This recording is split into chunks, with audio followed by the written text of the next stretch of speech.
Hello everyone and welcome to this BCCT Events Working Group roundtable discussion. I'm Martin Hurley, General Manager at Lancaster Bangkok and Chair of the BCCT Events Working Group.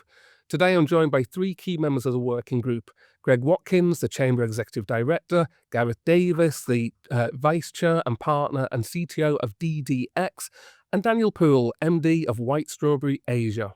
We're having a chat about how events support the Chamber's mission, upcoming plans for this year and beyond, and ideas on how events continue to evolve to meet the changing needs of our Chamber members. Okay, thank you for joining today. Now, for me personally, events are what makes the Chamber special, what gives it the value. What do you all think? What role do you think events play in supporting the Chamber's broader mission to help the members build the connections, grow their businesses? I think it's really, for about 3/4 of our members, especially in Bangkok, it's the major touch point with the Chamber, face-to-face touch point. So it's an important means of delivering benefits to the members. For me, it's a great chance to go to obviously different hotels, different venues, see what they're like, and also introduce myself and my company to other companies in the British Chamber and make sure they're aware of what I actually do. Okay, well, just to lead on from that, Gareth, what do you think makes a great venue? It's a great venue. I think it's location, food, and probably actually the venue size. It needs to be fitting for the number of people we have. Quite often the venue can be maybe a little bit too big or a little bit too small or maybe the wrong shape. Also we've seen it makes a big difference when we're in a hotel that's close to the BTS or a venue near the BTS, especially during rainy season. Or the MRT? Or the MRT, indeed. I prefer the MRT. Okay, so what would you say then? What types of events do you think have been most valuable and meaningful for members in the last couple of years? Over the last year, it's been our connectings. If you look at the NPS scores, they've gone, what were they at the end of T3, Greg? Sort of 30, 40? Yeah, in the 30s, yeah. And then up to 80, 90 at the last couple of connectings. So definitely them. Christmas party was good. The working group events generally get quite good feedback. Going back then to the NPS scores and the connecting versus the previous T3, what do you think's driven the change? Business focus, I think, sort of less of a focus on networking and drinking, more of a focus on making connections, hence the name of connecting. But then also with that, I would say the food quality and also the drink quality has gone up as well. And I think people are seeing the value of a slightly more increased amount to go to the event. And a lot of people are attending. I mean, you're having close to 100 each time, which is absolutely brilliant. I think also reducing the frequency to every other month has helped. There are so many evening events now, not just through the 30-odd chambers, but other networks as well. So it's enabled us to put all our efforts into a really good event every 2 months. This is actually quite a nice way for us to slide in our weight loss challenge. But actually, I think at most of our events now, there is quite a steady supply of soft drinks, which when you're on a diet or trying not to drink is actually really helpful.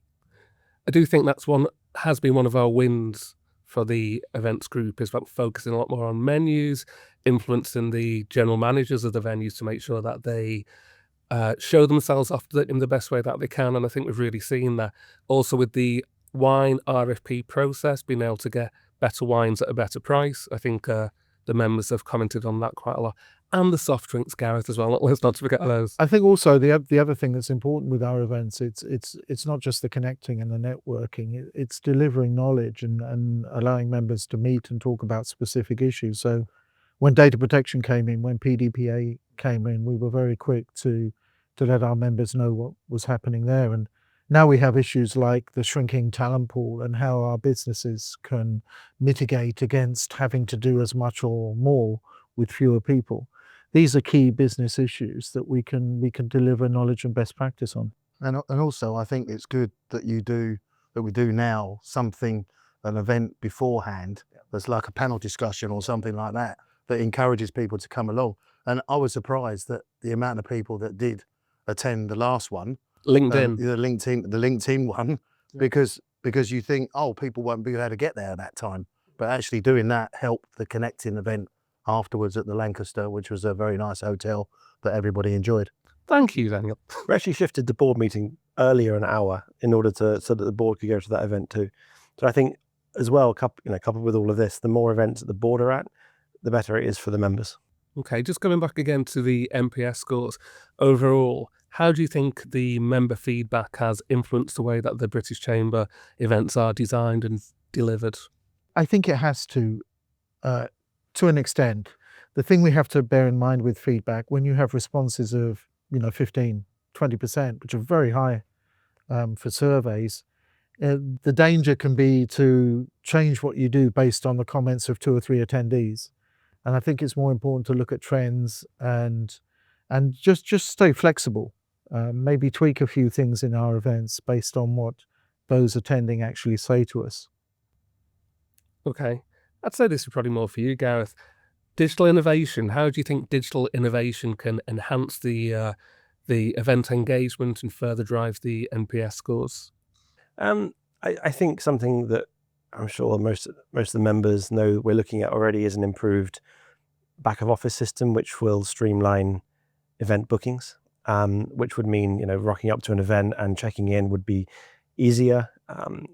Getting survey feedback would then be directly through that system rather than a separate email, and could be done, let's say if the event was due to finish at 8, we could automatically send notifications at 8, gathering feedback while you're already at the event, maybe even on the way home. So I think if we start to look at our plans and what is possible, it's going to streamline what is already quite a thorough process and just make it a little bit easier for everyone. I don't think we need to do anything major, but definitely gathering more feedback early on and improving attendance by making sure there's no queues and people can just rock in.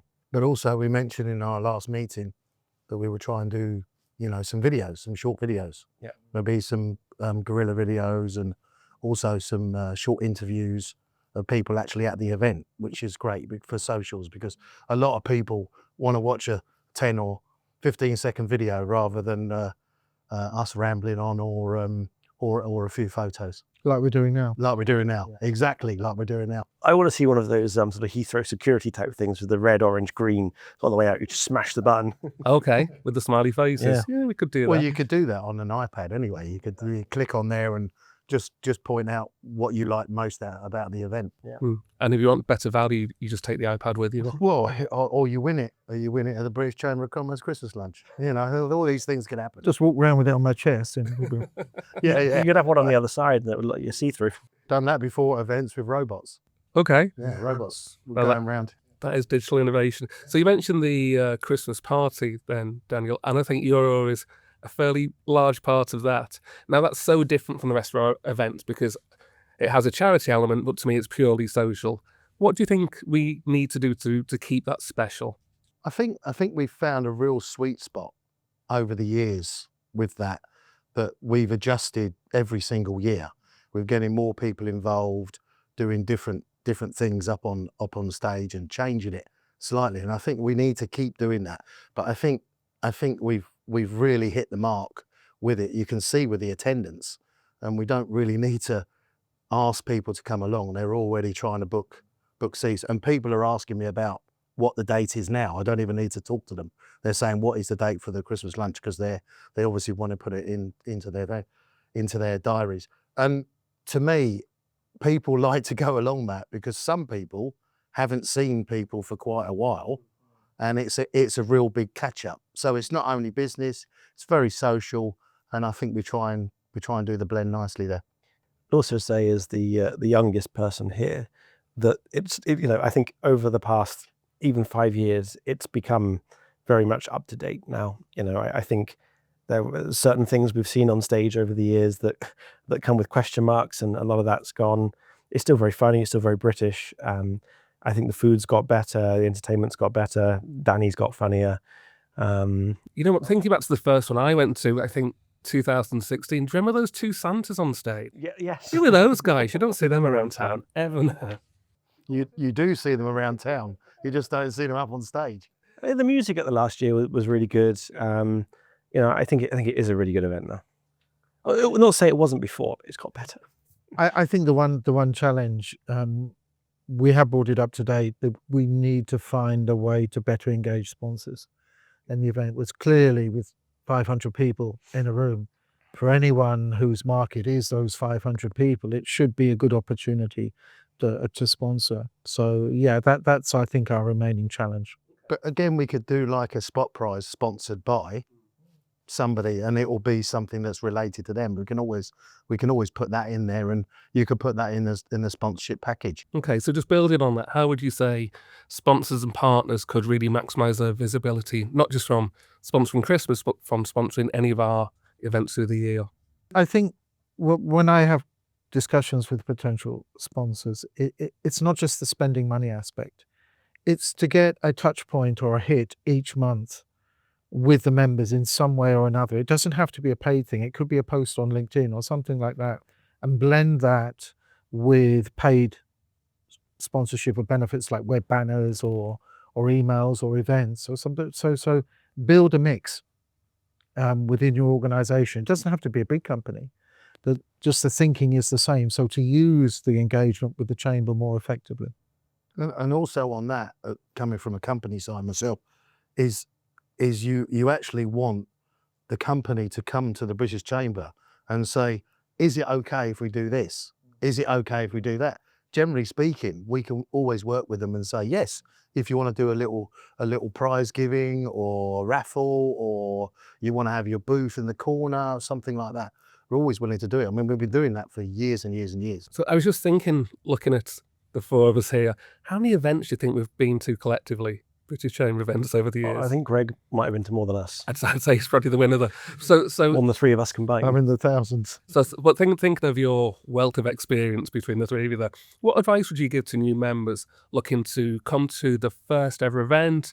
How would they get the most value out of that event? Yeah, I just think have a look who is also attending. I mean, I think any company is looking to use the chamber for business development. You know, have those priority potential customers in your mind, and you can have a look at who else has booked for an event on our system. Tap me on the shoulder, or one of the team or one of the board, and say, can you make an introduction? That can be done in the first 15 minutes of an event, and you can enjoy the rest of the event without that pressure of having to make contacts. I think, you know, there's nothing worse. For me, I've done it so many times when you're turning up an event with a bag full of business cards, you don't know anyone, and you're just going around hoping you're going to meet someone. So, you know, even when you register, have a squint at who else is booked on the booking list, just to see who might be there, who's a good lead for you. I've got my strategy now. Get into the events, immediately eat, and then you can go and chat. Not anymore. It's called Chris Thatcher Not syndrome. anymore with a diet. Yeah. But I mean, for me, I mean, I've been on the board, 10 years ago or whatever. For me, I go there, I find the newbies that I can see that are on their own, go and talk to them, find out what they want to do, and then try and introduce them. Because we used to do that as the board directors as well. Try and introduce them to somebody who they'd be interested in talking to help them on that side. So if anyone goes along to the events and sees me and says, right, okay, this is what I do, then I try and connect them with other people, or just introduce them to people so they can get in, and then leave them alone and go off to. You don't find that people try to avoid you? That's the reason why I'm saying it. Come and find me, because people are avoiding me. And you go and hide somewhere? No, I never hide. I might run, but I never hide. Okay, I'd say this is probably the last question then for all of you. From your perspective, what makes our British Chamber events stand out from other chambers? Because, as you mentioned, Greg, there's so many, apart from chambers, there's so many other groups running events now across the city. Business organisations, socials. What do you think, what makes us special, and what do we have to continue to do to keep us at the forefront? I think the community. I think if you go to the other events, even though somebody else's social events, it's a different people each time, which people might say, well, that's great. But with us, the whole reason why I like it is because I meet someone at an event, and then I can actually give them a call afterwards and say, or send them an email and say, oh, well, would you like to do this? And they'll take your call. They'll reply to your email because they've met you face to face. Whereas if you go to all these other events, it's people might go along, have a look, and then they're off to another event. With comparison to other chambers, then obviously you're dealing with the British community, and you've got that British call for it, which, being away from your home country, I think is a very good highlight. Yeah, agreed. I think I've never had a bad response from someone I followed up from a British Chamber event, which hasn't always been the case with others.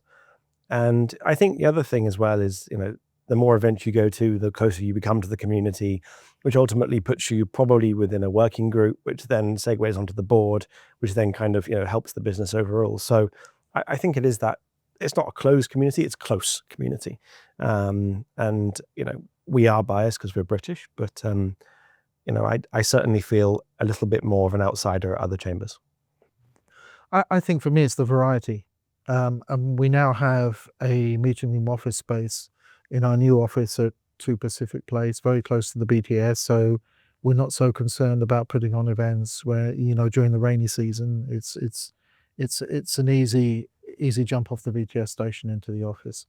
So we can put any event on. We can do receptions, networkings for 50, 60 people. We can do sit-down events for 40 people. And I think what we'll see from our working groups is more and more events coming out. We're not hung up on having to get 50, 60, 80, 100 people in a room. 20 or 30 people engaged in the subject matter and with the speaker. That's a success. It's quality rather than quantity. But we now have our own facility, cost effective, perhaps cheaper than the hotels, but still doing events at hotels when the situation demands it. License for weddings yet? Oh, wouldn't that be great? Yeah. Yeah, what percentage of your events revenue is weddings? More Goodness likely to me. get more money with funerals, yeah? Possibly. and just to finish off on that, I'm thinking about the attendees that we get now. How have we evolved this over the last 5 years?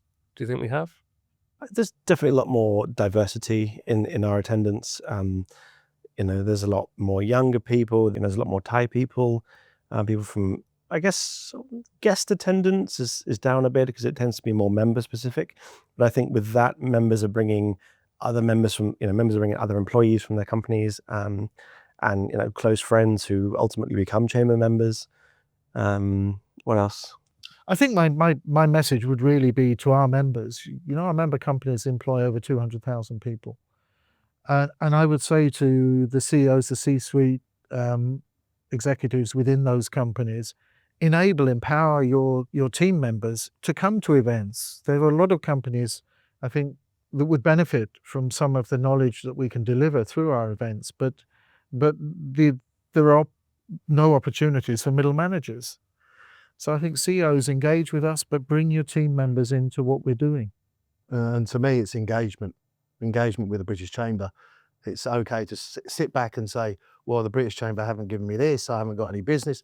Well, yeah, but you've got to look at yourself first. If you want something, you've got to go out there and get it, and you've got to engage with the other members, and also you've got to engage with the British Chamber team as well. I mean, they're all there, they're all very well versed on, and Greg made sure of that when they come along to the events, and go and talk to them as well as the other members, and find out how they can help you. As we've had with the recent events, with sharing the database and various different contacts on there, which helped the recent event very, very well. And event attendance is up, right? I think that's the thing. NPS scores are up, attendance is up, so We are in a great place. we're in a better place than before. Always do better. Okay, so with that, thank you, Gareth. Thank you, Daniel. Thank you, Greg. Thanks very much. Cheers, Martin. Thank you, Martin. Thanks, Martin.